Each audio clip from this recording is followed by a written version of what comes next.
France, May 1940, third largest army on the planet. 2.2 million soldiers, over 3,000 tanks, a fortified wall built over an entire decade that was supposed to be completely impenetrable. They had the funding, the numbers, the infrastructure, and every single strategic advantage that should have made this a mismatch. They were done in 6 weeks. Cleveland, 2018. One man. A roster so tragic that their second-best scorer literally forgot the score during the most important game of their lives.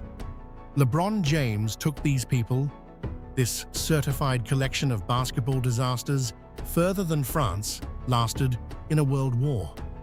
So here is the question. If LeBron was running France instead of a basketball team, does history look different? Let us start with what LeBron actually was in 2018. Regular season. LeBron played all 82 games. Not 80, not 78, all 82. 28 points, 9 rebounds, 9 assists per night, while shooting 54% from the field at 33 years old. When most players that age are managing minutes and icing their knees 3 times a week. Then the playoffs started, and LeBron shifted into something different. 34 points per game, 9 rebounds, 9 assists, 62% true shooting, 42 minutes a night across 22 games. His usage rate hit 36.7%. Michael Jordan's highest finals usage rate was 34.9. LeBron exceeded it. Now look at who he was doing this with. Kevin Love, his only all-star, shooting 39% from the field. The same Kevin Love who missed Game 7 of the Eastern Conference Finals entirely. That is not a reserve player missing a game. That is his best teammate disappearing in the deciding moment. George Hill missed the most important free throw of the entire season. Tied game, final seconds of Game 1 of the finals. Missed.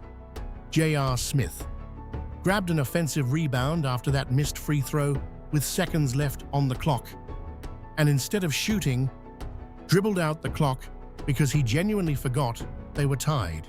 This actually happened. Jordan Clarkson shooting 30% from the field. This was the squad. And LeBron took these people to a finals appearance. He swept the Raptors. He came back down 3-2 against a young Celtics team, dropping 46 points in Game 6 and 35 in Game 7. He dropped 45 in a Game 7 against the Pacers. He willed this group through situations they had absolutely no right to survive. Now let us talk about France, because the comparison is about to make you uncomfortable. France, going into 1940, was not the underdog. France was the favorite. 2.2 million soldiers, over 3,200 tanks, more than Germany had. The Maginot Line, the most fortified defensive structure in modern military history.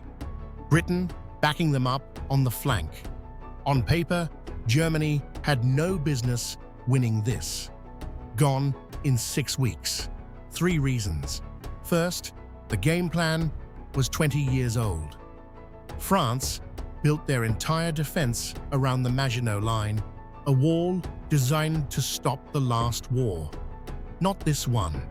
Germany simply went around it, through the Ardennes forest, which France's own generals had officially declared impassable for tanks. It was not impassable. Germany knew it. France chose to believe their own playbook over the intelligence sitting directly in front of them. Second, the leadership collapsed the moment real pressure arrived. When Germany broke through at Sedan, the French High Command took 16 hours to issue a response. 16 hours. Germany was advancing 50 miles per day. France was writing reports. Third, and this is the one that matters, Prime Minister Pétain looked at the situation getting difficult and immediately requested an armistice.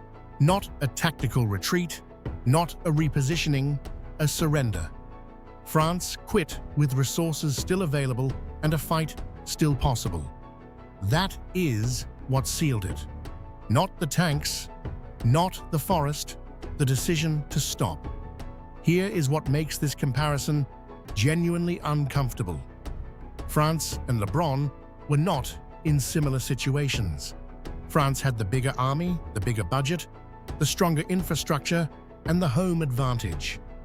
LeBron had a man shooting 30% from the field and another man who forgot the score. LeBron lasted longer. France fought for 6 weeks and signed an armistice. LeBron fought for 51 days, 7 weeks, before losing to the single greatest basketball team ever assembled, the 2018 Golden State Warriors. Kevin Durant, Steph Curry, Klay Thompson. A dynasty with no weaknesses. France lost to Germany, an opponent they were favored to beat. LeBron lost to a team that was genuinely unbeatable. That is not the same thing. Now, does LeBron physically stop the German tanks? No. But that is not what actually broke France. What broke France was a 20-year-old game plan, a leadership structure that could not adapt under pressure, and the moment their commander decided to stop fighting. LeBron does not do that. We have direct, documented evidence. Down 3-2 against the Celtics. 46 points in Game 6, 35 in Game 7. He does not call for an armistice. He does not declare Paris an open city. He finds the angle the opponent did not cover, and he attacks it until the clock runs out. Does France win under LeBron? Probably not. But France under LeBron makes Germany pay for every single inch of that advance. And in May of 1940, making Germany pay may have been enough to change everything that followed. Yes, 2018, LeBron changes the fall of France. And it is not particularly close.